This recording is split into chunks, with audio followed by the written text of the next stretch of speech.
ఊర్లే ఎవరన్నా జీవిడిస్తే ఆఖరి కార్యానికి ఎవ్వరు గోసపడద్దని ఊరి శివర వైకుంఠ ధామాలు కట్టించిర్రు.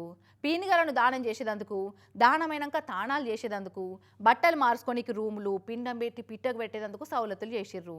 ఇక ఆ వైకుంఠ ధామాలు లేని జాగల్లా ఆఖరి కార్యం చేయాలంటే బతికినోళ్ళ సావుకే వస్తుంది. గోస పాడుగాను పగోళ్ళకు కూడా రావద్దు కదా ఈ పరిస్థితి.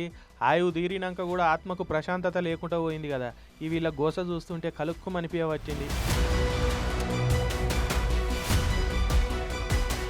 ఓ దిక్కు జోరు వాన పడుతున్నది, ఇంకో దిక్కు జరిగిపోయిన మనిషికి చితివేర్చి ఆఖరి కార్యం చేసేందుకు వచ్చిన సుట్టపోళ్ళంతా ఇట్లా అరిగోసలు పడ్డరు. టార్పలిన్ కవర్ కప్పి ఆఖరి యాత్ర చేసుకుంటూ పోయిర్రు. ఇట్లా